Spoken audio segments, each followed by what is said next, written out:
Where are all my friends? Chase Bell. Thanks for doing this, dude. Thanks for having me, Andrew. Yeah, I have these moments where I'll do a podcast with somebody that I've pretty much just met, but there's enough writing on the walls or there's enough common interests or friendship circles where I'm like, yeah, cool, blindly, I'm in, what's up? Yeah. And I actually have a lot of fun with it because learning in real time is pretty fun. And I feel like I definitely had that moment with you. We met through our mutual friend, Selena. That's right. I saw you play guitar for her and you fucking ripped. Right. And then we talked a little bit more after that. And I was like, oh, you do so much more than just play guitar. And then I kind of have an idea that you write some music and you do your own thing, but that's pretty much where we're at. Mm-hmm. And I really want to hear your story. So thanks for doing this. Yeah, man. Glad to be here. So where I typically start off is just a very brief explanation of who you are and what you do. Sure. I'm a songwriter and artist Mhm. and music producer and performer. Yep. And I've been playing music ever since I was very young. And I write for other artists in all genres of music. And I've played all over the world and I love it so much. I can't go a day without picking up an instrument. Can't go a day without singing. I can go a day without a lot of things, even food, but like I can't go a day without picking up my guitar and playing something. I just emotionally don't feel right. So it's like in your blood. at this point, yeah. It's on my skin, it's in my blood everywhere. And I just love it. And I love working with artists, being a part of, the next level of their career and performing with the right ones. And I have my teams are getting smaller now. Yeah. Where I used to was way wider before with a bunch of different people. Now I'm like really honing in on just the few artists that I really love and work well with. Yeah. But right now I'm very focused on my own artist career. Been writing for about 3 years, like really consistently. I mean, I've always been writing, but like for 3 years I've been writing for just me. So that's been really inspiring. And it's kind of a mix between R&B, soul, pop, and dance. Wow. So. Yeah, that's interesting to me because when I met you, again, I saw you playing guitar and then like just in you saying this, like you've traveled all over with music. So have you toured with other artists? Like have you had quite a lot of experience doing the thing without your own project and now you're at this new chapter where you're like, all right, I'm doing me? Yeah, I mean, we met at South by Southwest for me. Anyway. Right. Yeah. Oh, you were on stage for the talk with Sean. That's right. That's where right. That's where I met you. But right. Well, okay. Because you saw me play before that. I saw you play before that. Okay, yeah. Cool. I mean, I started off performing for myself and with different bands, but mainly for myself. I started with a band in Italy, and we toured Italy and did a bunch of concerts all over. Did you grow up in Italy? No, but I spent like 6 years there. No way. I was like 20 to 25, 26. Yeah. Oh wow! See, we're so far in already now. So where are you from, and how did you get to that point? Because that's wildly interesting. I was born in Jersey, North Jersey. Yeah. So New York was the city for me. Yeah. Spent a little time in Philly, and then basically jumped to London. And then after a year in London, then I went to Italy, started a band. It was a big band. It was like 9 or 10 people playing in the band. Horns, singers, drums, bass, keys. 3 guitarists. It was too much, dude? But it was great though. It was awesome. It was great. It was a learning experience. And they were awesome. It was kind of like a funk band, honestly. Yeah. What? I have never talked to anyone that's like, yeah, I'm from Jersey, but I started a giant funk horn band in Italy. That was my start in music. What? Yeah. I mean, I was big on, jazz and R&B, and pop was always something that I wanted to go for, but I kind of stayed in jazz and R&B, and funk was right there for me. Kind of felt natural to do that. And Italian players were so good. Living in London, all the best, like I went to all the different pubs all over London and the best performers were all Italian. Really? And yeah, so then I went to Italy once and fell in love with the food and the culture and the people and everything about it. So I learned the language, and we started to organize concerts all over Italy and stuff like that. And then I did some performances in Africa and Sierra Leone. And then I got onto a TV show in 2017. My music got onto Lucifer on that time period. So that was why I was like, wait, the show Lucifer? Yeah. Oh, crazy. So then I started to do my own stuff a lot more as a singer-songwriter, picking up the guitar and like no big band behind me, like influencing me in different ways. It was just like, what does my heart want to say? And I've stayed in that thread, and then also producing and writing for other people where I just show off the songs that I think are great songs, but I don't want to sing them for whatever reason. Maybe like the perspective isn't from me or whatever. Yeah. That's, man, there's so much to dig into here. So I guess for all of this and to like really understand that, because there was like, you did such a great job like sharing that, but like, damn, there's a lot going on there. So you, at what age were you in London in the UK? 19. 19. Yeah. Okay. So then you're there. Had you played in bands before in the States? A little bit, but not really. I really cut my teeth in London. What were you doing before that? Like growing up before that in the States? I was growing up trying to make out with girls and do stupid shit and so jump you were off just like roofs. a punk kid. Like you didn't have that like dialed bit of music. No, I was definitely into music since I was like, 10, 11. Okay. I was obsessed with the guitar. I slept next to the guitar. Okay. So you did just so that I could wake up and play it. But you didn't like, it didn't occur to you to like play in bands in high school or to. It was funny, dude. I don't know why. A lot of my friends were doing that. And it just, of course, I played in New York a few times, 16, 17. Yeah. It was terrifying to get on stage, man. It was terrifying. And it still is, sort of. But it's also exhilarating and I love it. But, right. But yeah, when I was that young, I just was like, I don't know. I was so dedicated to learning music, theory and understanding, all the different, there's so much to know. I thought that eventually I was going to be at a place where I was like, okay, now I know it. And now I'm going to show you. But it's not really like that. It's more like you're always going to learn more about it, Yeah. So, but yeah, I thought to myself, I just wasn't, I don't know. It wasn't the right feel to just jump deep into it on stage so early. So like, yeah, around 19, then I was like, shit, I need to really like punch up my game here. And then I started to perform all over in London and it was really cool. What inspired the move? A girl. Wow. Yeah. Okay. So then did you go to college or that's just, I'm so interested in that, in that point. Like you played guitar. Yeah. Played guitar really well. Yeah. But then you didn't want to be on stage. Cause normally it's not that I didn't want to be on stage. It's just I didn't have the fire to like, I need to be on stage right now. Sure. I mean, yeah. But like, I did want to be on stage. Yes. Normally I'll talk to people and they'll be like, dude, the first second that I got on stage, I knew that was it. So you're like, yeah, like I was good, but like I didn't have that. And then, so if you're 19, you probably would have had that moment where it's like, okay, do you go to college? Do you seek a profession? Like what was your head at? Like, where were you at there? At that point, I went to a music college for about like 6 months or something in Philly. Yeah. And I was like, this is not right. This doesn't feel like the right move. And then, London was right in front of me. There was a studio called Apollo Control or Apollo Studios right outside of Camden Street area. So like North London, right where they have like the Harry Potter, that like the famous Harry Potter thing. Anyway, so yeah, I mean, Apollo was there. I went to that studio. We did an album that I funded myself and found great players for. And you don't want to hear it, and I won't show it to you. But it was just I slept in that studio and like just was there all the time in that studio in that space, and performing was always right in front of me, but I wasn't really, really, really good at it naturally. So writing came naturally, singing came naturally. Yeah. Being in the studio environment, learning about like all the knobs and whistles of the studio environment was definitely home for me, like right up front. Yeah. Whereas on stage, it was like I was just kind of terrified. Right. Yeah, no, I mean, that makes sense. And I have talked to people that are like that, and I very much get that. But I'm just so intrigued by this life in Philly and Jersey and like that Northeast area. Being 19, like, my God, that to then be like, all right, cool, I'm into this girl, I'm going to London, and then it all switches. Like that doesn't normally happen. Like that's so interesting. So like, did you have other careers that you maybe were gonna do? Or? No, I didn't.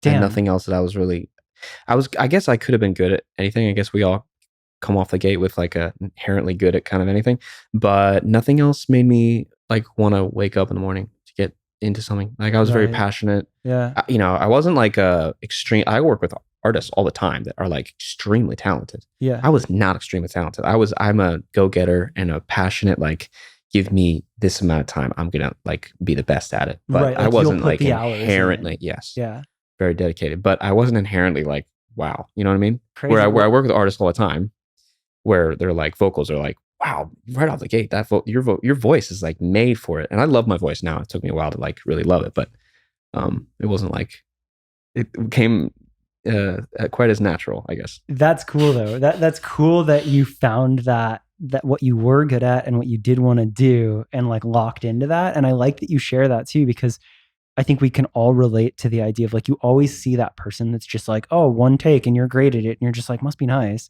But so many of us, like, it does take that time of just putting in the hours to get good. So that's cool that is like, now I'm a one take Jake, but it's been 10 years in the making. You know what I mean? Yeah. Right. Yeah. Damn. Okay. So you're in London, you do that, you record your album, and then you're dialed, then you're locked in. And like, that's when you're really honing the craft and becoming the person that you are now. Yeah. Yep. That's nuts.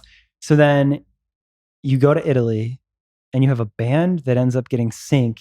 They were so good. They were so talented. All those artists in Italy are so talented. Like, Italy is just naturally like artesian people. Like, everybody's just very gifted, and actors and musicians. So it was easy to just be like, hey, you want to start a band? And they're like, yeah, nobody speaks English around here. You know, it was cool. And then we played all over Italy, got on the radio a little bit. I had a really good agent, and he didn't do anything, but he was awesome. Great guy. I mean, he took me around Italy, and maybe I was just a little bit too, young to like quite get it going at that point. And then we got some performances in Africa, and that was really cool. And we performed all over different parts of Italy. It was great. It was awesome. And then in 2017, I moved out here, and I was like, I need to just be in LA. It's like entertainment capital of the world. I need to be here. Had you visited before at all, or are you just a little bit? Yeah. And like, because again, that's such like a crazy non-traditional path to have your come up happen in London and then Italy. So then the band, you're doing the band thing in Italy. Did that sync? Like, were you trying to be a sync band? Because I know a lot of bands will kind of write music to try to be sync. No. I mean, we got a few commercials that paid really well, and that was really, really nice. And then I was like, wow, okay, like, people pay for this kind of thing. That's cool. Yeah, sync is an interesting thing. It's like, I shoot for, songs that everybody resonates to. That's what I shoot for, like human experience. Like, I feel something, you feel something too. Can I explain it to you in a song? That's kind of what I would like to do, and resonate with everybody there, right? And then if it hits sync on the way, great, awesome. But it's not like that's what I'm going to be trying to get to. But at one point, I was really focused on making sure that was like, try to get into as many films as possible, try to get into as many TV shows as possible. And like, those are great when they come, but that's not really the main thing anymore. But yeah, back then, 5 years ago, I was trying to do as many different TV shows as possible. Like, I got into Lucifer and some music on Shameless, not my stuff, but other artists I wrote with. Yeah, that's funny, because like, I know bands that have gone from doing the band thing and just trying to tour and trying to like build that fan base. Yeah. And then they get a taste of sync money and they're like, oh. And then they go all in. So you're kind of the opposite, where you're like, yeah, that was cool, and I tried it and I did it and I had that success. But then here I am now and trying to do something that's a little bit more meaningful. Yeah, and if syncs come a long way, great. I'm happy to be in your TV show and film. Yeah.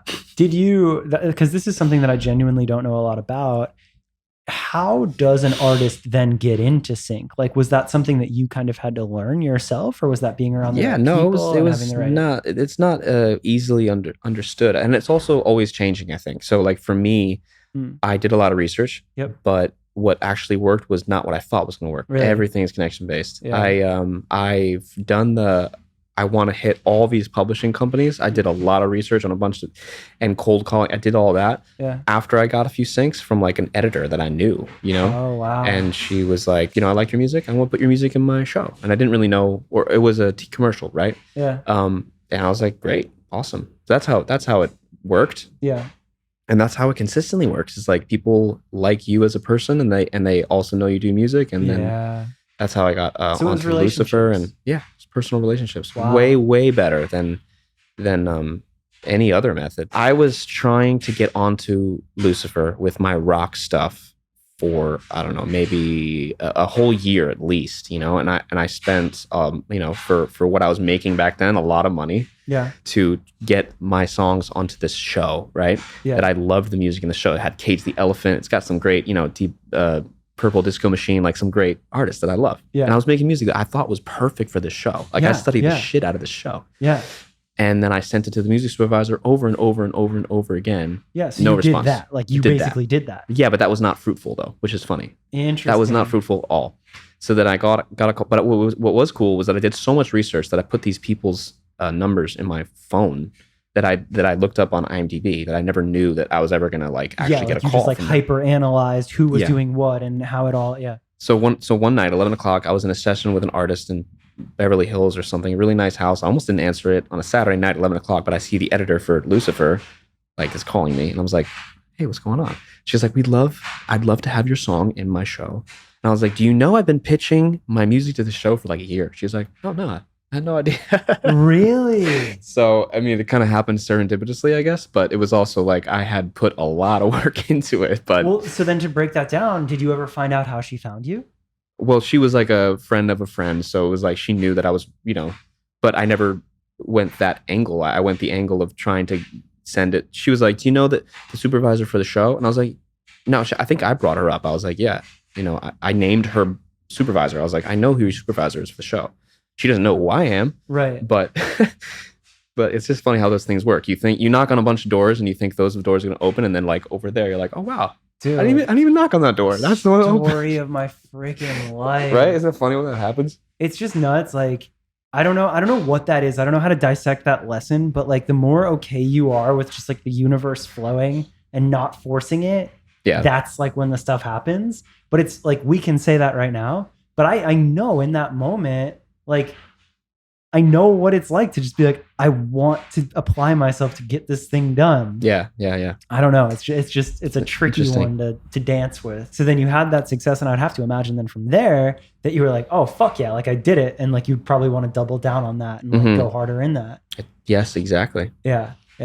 But then that is probably a different life from the artist that is like touring and from like that, right? Like you kind of get in that pocket, and that's like what you... Yeah, there are some artists that do really, really well in sync. I mean, I'm thinking One Republic and Imagine Dragons, those types. They're like heavy in sync, making a lot of money in sync, and then also touring. But I think that, artists make the music that they want to make. They don't make the... I mean, I know a lot of sync licensing companies that like, hey, make this music, we really need a song about like, cheeseburgers and hot dogs. Like, and that's cool. And that's actually really, really good for artists to put themselves inside a box. Right? Right? Well, because that probably is a good... It's not good to be put inside a box by someone else as an artist. That doesn't really work. But when an artist says, I'm going to make a song about this, rather than being like open to inspiration, you got to be able to do both. Right. So yeah, I could see that. It's like, it's a fun challenge to be able to just be like, all right, this is the thing. How do we make it work? How do we make that creative? Right. Yeah. Exactly. Damn. So you probably got pretty good at that in that amount of time that you were doing all that. I mean, writing, I've been writing and producing songs like basically every day for 7 years, and then another 5 years of just writing every day and performing every day. So it was an everyday thing, Yeah. There was a lot of burnout moments. How did you overcome that? You just like, when your body and your mind say you have to stop, what are you going to do? You can't like, beat your head against the wall. You just got to like chill out for a second, recognize where you are and how long, what your desires are, and how big your desires are for where you are. And kind of, I mean, I still run up against walls all the time where I'm like, I know that I want to climb this wall, but it's like, that's the way it is. Yeah. I that's one, like, I like to talk about these specific topics because I hear these conversations and I have similar conversations myself. Yeah. And on the podcast, it's a fun chance to talk to new people and hear their takes on it. Because I think that I learn something new from everybody that shares those experiences and that have been through similar things like that, And living in different cultures around the world, where the Italians are very different with how they handle work. People from London, very different. They blow off steam every 5 o'clock. If you're like 4:59, they're one way. They're all like this, buttoned up. And then 5 o'clock, it's like, how you doing, man? Let's have a beer. It's so funny. And then Italy is just kind of always relaxed. But I grew up, East Coast, New York. And it's very like, whatever you do in life, it's like you see these buildings, like we own the world, so like that kind of it was right in front of you. And I love that. And that's what's amazing about going to Europe. It's like, but we've owned the world for like 1,000 years now. So get over it. But they've been on it. But yeah.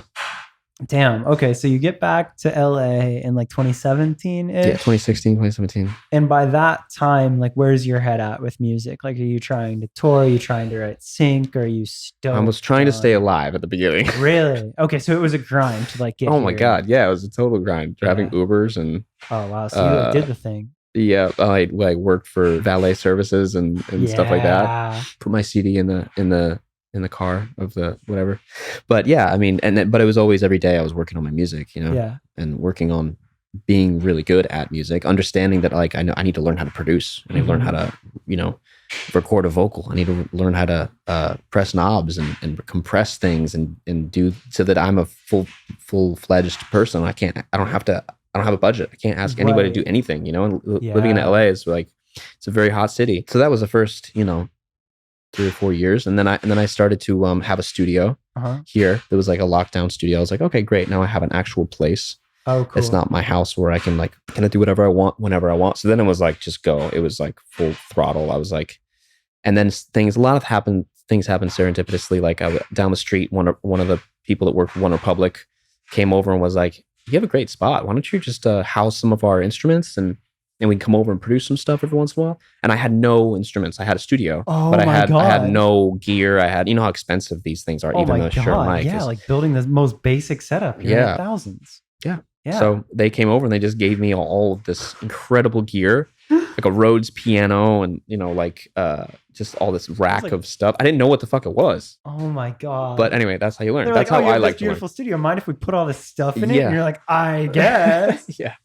Damn. Some things happen like that, Yeah. And then like that, I would imagine unlocked so much. They're probably like, you can use this stuff if it's your stuff to use as much as you want. So I started to produce artists there 2017 to basically last year. Wow. So you did it even through the pandemic? Yeah. Mm-hmm. Damn. Every day in the pandemic, man. I mean, oh yeah. A lot of artists weren't working. I mean, I got that, but I didn't see why they would stop doing what you do. Right. It was just really confusing to try to like work with people, and people were like, "No, I'm not meeting anybody." I was like, "Why?" I mean, the pandemic was a whole thing, but my life is attached to music, so it's like I can't have life without music. You know what I mean? Yeah, that doesn't make sense. Yeah, I remember that even with the podcast, I was like, "Oh shit, what do we do here?" And then it was like real quick. It was like we can pause and not do this at all, or we can go to Zoom and figure that out real quick. Right. Yeah. But yeah, I think everybody kind of had to have that moment of like, do I keep doing the thing? Is it what I love? And if you loved it, you found that way. And if maybe you didn't, it was like a good way to be like, maybe I don't love this. A lot of people changed gears during that. I just dug in. I didn't really change gears. I just dug in even more to what and got rid of some stuff on the side that I thought I needed to do to survive. I was like, you know what? No, I think that's a real testament to doing what you love, right? Like whatever the thing is that you did through the pandemic is probably the thing you love. Mm-hmm. Yeah. Totally. But okay, so this studio and this moment is probably a lot too of when you had your artist project, right? Like, is this like the timeline in my head is like, okay, this I was always focusing on the artist project. Yeah. Ever since I was 19. Yeah. It's just like, it started to become more like immediate. But it was always there. I was always writing for me through my experience, through my voice. Yep. Picking up instruments, playing them. Yep. But it started to become more like I really need to make sure I'm singing like my own song to people, because if life's gone so quick and like if the world's just like gonna collapse, might as well get the songs out that you want. Let my heart speak. You just pull it out. Your heart's like, yeah, dude, it's true. Here I am. With that, like, was that the turning point? Was it like, yo, I need to fucking sing? Like, was that the piece? Was that finally like the last piece where you're like, I need to get comfortable with singing on my own? I mean, I was always singing. Yeah. I was always in a love-hate relationship with my voice, loving it, wanting it to be better. Yeah. Is the hate part. I don't really hate my voice, but I love it and I want it always to be better. And I did a lot of work during the pandemic. I remember I hired a vocal teacher, like $350 for a half an hour session. Wow. Like every month for a while.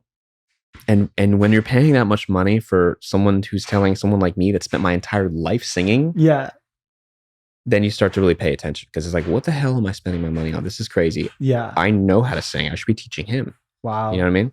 But that was my own thing I needed to get over. Like, I don't need to stop. I don't need to act like I'm not good at this. I've spent my life doing this. I'm good at this now. So just like, do it. Yeah. Yeah. That's a wild lesson too. It's like, maybe it takes those times to realize like, wait, if I'm paying this person and they're telling me the same stuff I know, maybe I am qualified. Yeah. Yeah. Yeah. That's a weird one for me for sure. Did you have a moment, like, again, I know you kind of still combine the two, right? Like I first saw you playing guitar with Selena. Yes. Are you now at a spot with your career? Like, will you do you tour with anyone else? Are you going all in specifically on this, or where's your head at now? You've experienced a lot. Yeah, I'm happy to be on tour with the right artists that I love and just support. I mean, as long as I'm writing the songs. Yeah. I'm down with that. I think I'll always be down with that. I don't need to be in the limelight the whole time. Right. I want to be in the limelight for the right songs. So I think this is the song I'm supposed to sing. Yeah, you're really a writer, huh? But I'm definitely a writer. Yeah, you really are a songwriter. Yeah. Yeah, that's interesting. Because that's such a crazy career, but there is the difference between like artist and songwriter, and being able to do both, but also knowing your pocket and like knowing where to navigate that talent. I write so many songs, and most of them aren't for me, but they're from my perspective, maybe, or there's some part of it that makes sense to me. But I write so many songs. How could I possibly allow my voice to go through all these songs? Right. But I want someone to sing most of them now. You know? But because I'm over my just throwing away songs. Sure. Most of the songs that I write, I keep. And you've worked with because this is a part that I'm going to learn in real time, but to my understanding, you've worked with quite a lot of pretty legit artists, right? Yeah. I mean, worked with tons of artists all over Miami, New York, LA. Yeah. And it's really just the start, really. Is there anything that you've learned as you've seen all these different sides? And that's quite an interesting perspective to be able to write with so many different successful artists. Have you observed any through lines in their careers that you're like, damn, all of these people, what do you notice there? Yeah. The way that they speak to other people, the bigger the artist, the bigger they're recognizing who you are. So I grew up in New York. So the big song for me when I grew up was Empire State of Mind, right? Sure. Jay-Z, Alicia Keys. New York, concrete jungle where dreams are made of. I grew up with that song. That song was everything for me. And then I got invited to the studio where they recorded that song by the girl that wrote the song, and I didn't know the story of that song. I just thought it was Alicia Keys, right? I didn't know that. I didn't know the songwriter's story of that song, and I love that now. So she invited me 2019. I'm at the studio recording where they recorded all of Jay-Z's hits and Alicia Keys and that song. So it was a kind of full circle for me. And so what the songwriters show me what you got, show me your song, and it's a room full of people that have all written, Ariana Grande, Rihanna, Alicia Keys. Everybody's written for these artists, but me, and they're like, so show me what song you got, man. You know what I mean? But that's what I'm saying is they're open to okay, you're when you see incredible things happen, then you start to become a little bit more maybe there's a miracle here. Let me make sure I can be aware of it. That's what I've noticed. Bigger artists, they see that in you. They allow that to be a possibility. Interesting. So they almost see something in yourself that you might not. That they pull it out of you. Yeah. That's what I've noticed about people that have written huge songs, have had huge lives. They look at you and they're like, okay, show me what it is. Show me what song you think is that everybody else should know. Fuck. That's a lot of pressure to be able to be all right, I guess it's time. Yeah. But that's also very inspiring. I like that a lot. Yeah. Because I felt that, again, I'm not a songwriter, but I what you're explaining there, I felt that feeling of being around somebody who's remarkable or somebody great at what they do. And they're just cool, yeah, do that thing. Or I know you can do this. And that kind of nudge. Mm-hmm. It's really powerful. Yeah. And you can tell when you're around it, the person that brings out the side of you that you thought was maybe impossible. Mm-hmm. It's a really interesting observation. I don't think I've ever quite heard anybody explain that as far as writing music and working with other people like that. It's cool. That's really cool. So then now do you try, when you write with other artists, is that something that you then try to bring out of them? Yeah, absolutely. Yeah. I try to make sure every session I'm writing with people is are we just making sure that we're a witness to the possibility of this could be the song that catapults our career. Yeah. This could be it. And it's today, it's Tuesday, 10 o'clock in the morning. But this might be the song that changes both of our lives. And that's in my head somewhere so that, I love the writing process. It's so, especially writing with other artists, it's it's really intimate quickly, and it's so cool. It's so much fun. When you're writing with the right people, there's really nothing that makes me feel quite as high as writing with people and listening back to it and being whoa, that's potential in that song. So I don't see myself ever not doing that. That's why I love writing with other people too. Right. I mean, I love writing alone and I love writing for myself. Yeah. But the best songs are always written in collaboration with other people. It's cool again too for me because I am not a songwriter and I am not that musician, but I'm so close and near it. I really love hearing and understanding your perspective of who you are as a songwriter. Because of course, yeah, you can write your own songs and there are certain songs where you're like, this needs to be me and my voice and the thing that I'm married to. Mm-hmm. But then there's the differentiation of like every day you're writing songs. Every single day, yeah. There are certain times where you want to be writing with somebody else. You want it to go to somebody else. Yeah. But to really understand the mind, at least for yourself, of a songwriter is really cool. Like, it's like, it doesn't have to be you. It can be. Mm-hmm. But just you leave it open. Thing. I mean, the way that I do it is I leave it open. Whoever isn't, we're gonna write a great song. Yeah. And I leave it up to who's gonna like be the artist that like emulates that song. Yeah. Great. We don't know yet. Might be you, might be me, might be somebody we don't know. Yeah. But first, let's try to write this. Let's try to get out of the air this song that everybody already recognizes, but hasn't actually heard yet. And yeah, I'd love to rep the song, but only if I'm the right artist for it, you know? Because it takes a lot you need to have the right attitude for the song. You know, you think of like Beyonce, Halo. You think of, Rihanna, Umbrella. You need to have the right artist. You need to have me, you know. So I've shown off some of the songs that I knew were huge songs to different people. And a lot of times they said that songs, I'm not going to say what song it is, but you're going to hear it. And like, they're like, and like big people become like, that song is great. Not for me though. I'm not the artist for that song. Right. You know what I mean? Like you say Umbrella and Halo, and it's like, God, that's really weird to think about somebody else singing that song. Like it's so them. The only person I can think of that's kind of like the exception example of that is like when Ed Sheeran will put out a song that you could tell could totally be somebody else's song. He's like, oh, it didn't make it, so I just did it. And it like kind of works, but you're like, that's weird, Ed Sheeran, that you're doing He can make any song work. Right? Yeah. But like he's kind of similar in that sense, right? Where he writes for a lot of people. Yeah. Doesn't he? I mean, he writes for a lot of people. Yeah. I mean, I'm not like the Ed Sheeran I mean, he writes for himself. Historian. Yeah. So here's another question or perspective, because I always try to provide value and utility in this podcast. And if anybody's listening to it and they feel that they relate to you as a songwriter and they understand that part of the story and that's kind of their pocket where they like, what are some of the skills? Pocket's right here. What are some of the skills? What are some of the skills that you found to be super crucial in your journey and that have helped you the most? I would go for resilience and stubbornness. Yeah, because you get so many no's from this industry, entertainment industry, because everybody wants to write songs, and you just get so many no's from the whole concept of it. Yeah, but you only need one yes. Yeah, and you'll get yeses if you do a lot of songs. For example, you'll eventually get where you want to be. But you might hear a lot of no's. I know I did. Yeah. And they don't really hit me quite as hard as they used to. But yeah, resilience is about, be a little bit of stubbornnness. It's a little bit of like, I really know what I want in my life.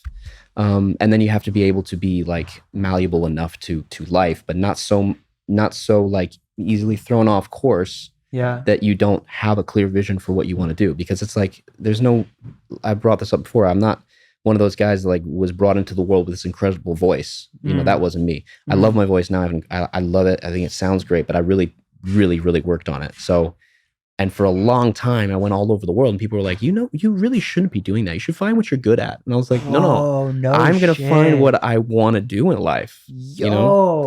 That's fucking fire, dude. Damn. That is a fucking statement right there. Oh, I remember I was in northern Norway, like above the Arctic Circle, and I was showing off these songs I've written. Yeah. Like, why did I find myself in the middle of nowhere up there? I don't know. But anyway, I was up there in the middle of nowhere, and I was showing these songs off. An American pop songwriter. I was like 19, 20, and I was showing these songs off, and I was like, so what do you think? And they were like, you should be doing something else with your life. No way. Because that's like kind of like Norwegian culture is very direct. Right? Yeah, they're like, why don't you do something? Yeah, and no, but they were right too, because like they're just giving me their opinion. Like I was asking a fisherman how to write a pop song. Like I shouldn't be doing that. Ask fishermen how to fish. You should go to LA, and you should, if you want to be around people that write songs, go to LA around people that do that. Wow. Dude, that analogy kind of just fucked me up. I was asking a fisherman how to write a pop song. Yeah, but you get emotional when you show off what you love and someone's just like, yeah, that sucks. Yeah, damn. And I get it. That's okay. You're going to get no's, but be resilient and be stubborn about what you want. Not like rude, stubborn, but like have a clear vision and don't let that vision be so easily changed. Fuck, man. That's really good. That's really good. And I think that like, that's one of those pieces of advice or like a life lesson that I would drop the mic, Andrew, but it's on this thing. You know what's fucked up is I make that joke sometimes. I bet you have. I'm sure I wasn't the first one to say that. Well, because I used to have a different mic and they had like a little clip in and I'd be like, I can take the mic off if you want to drop it. But yeah, now it's it's all in a thing. I guess you could unscrew it from here. Dude, that was cool. That's really cool. Thank you for having me, bro. Appreciate it. Dude, I truly, I love these moments and I love learning and talking to people new. I mean, in that, like, did I miss anything huge in your story or is there any other thing to sign off with or where can anyone find you? Like, yeah, I look forward to being myself more and watching other people be themselves. And my name is Chase Bell. You can check out my music, Chase Bell Music. My stuff's on Spotify. There's a lot of cool things coming out. Dang, that was a fucking TED Talk. Thanks, at the end there. Holy shit. That was awesome. Thank you, man.